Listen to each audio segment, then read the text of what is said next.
Hai guys, kembali lagi bersama saya. Kita akan berbicara mengenai teologi sosial. Nah, ketika kita berbicara mengenai teologi sosial atau sosial, kita juga akan berbicara mengenai struktur, konflik, dan juga interaksi simbolik. Setiap manusia akan berbicara mengenai struktur. Nah, ketika struktur ini akan terbentuk ketika kita memiliki organisasi-organisasi yang menciptakan struktur tersebut. Berbicara mengenai organisasi-organisasi bisa kita lihat ketika kita di kantor, ketika kita di sekolah, ketika kita di kampus, dan dimanapun berada, pasti memiliki struktur-struktur yang menciptakan struktur-struktur yang terstruktur dengan baik. Begitupun dengan teologi sosial. Kita juga memiliki struktur-struktur yang ada supaya ketika kita memiliki konflik, itu berkaitan dengan konflik itu terstruktur dengan baik. Berbicara mengenai konflik, kita akan melihat bagaimana konflik-konflik itu terjadi di dalam lembaga-lembaga atau yang kita miliki. Berbicara mengenai konflik juga, kita harus mencari konflik-konflik tersebut. Kita harus melihat konflik-konflik itu. Berbicara juga tentang interaksi simbolik. Interaksi simbolik ini dilakukan secara simbolik atau simbol-simbol atau tanda-tanda yang menciptakan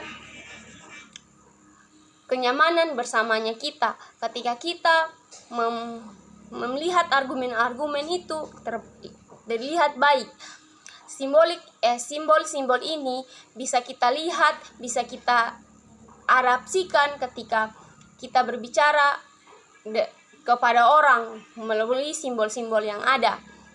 Nah, dari persepsi Max Weber, konsep rasional biologis bersaing dengan erat yang sangat dengan fakta sosial.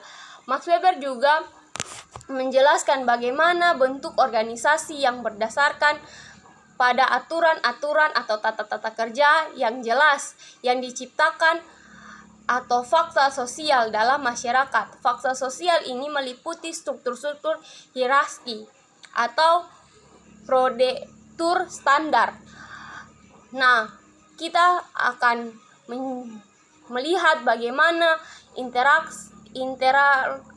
atau sistem ini berjalan. Max Weber juga menjelaskan bahwa menyodoroti biografi atau menciptakan fakta-fakta sosial yang baru dalam masyarakat modern yang mengaruhkan interaksi sosial dan pola-pola perilaku individu.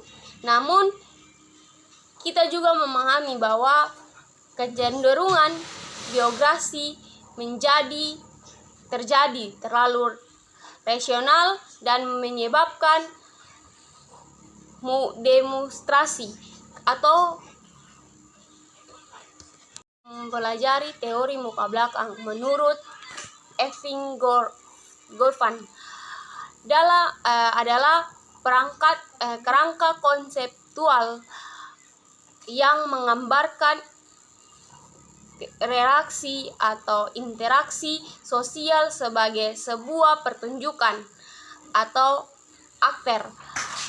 Goffman menggunakan Maforet untuk menjelaskan bagaimana individu memahami peran dalam berbagai situasi sosial, baik secara sadar maupun tidak sadar. Menurut teori ini, individu dianggap sebagai aktor yang berperan dalam pertunjukan tersebut. Kehidupan sehari-hari mereka menggunakan strategi dramatis untuk memperoleh citra diri dan mempengaruhi perspektif orang lain terhadap mereka. Konsep ini atau konsep muka belakang ini menunjukkan pada upaya individu yang memperoleh kesan yang ingin mereka mereka tampilkan kepada orang lain. Teori ini juga memberi wawasan tentang bagaimana indikasi sosial dipengaruhi oleh konsep identitas, citra diri, dan peran sosial. Hal ini juga membantu dalam memahami dinamika komunikasi dan perilaku manusia dalam berbagai konteks sosial. Jadi ketika kita berbicara mengenai peran ini, kita akan berbicara juga bagaimana kita melihat dari teori-teori atau para ahli-ahli yang memberikan pemahaman-pemahaman kepada kita. Nah, demikian yang dapat saya sampaikan. Nanti kita akan berbicara mengenai teori-teori yang lain di video-video selanjutnya. Terima kasih, Tuhan Yesus memberkati.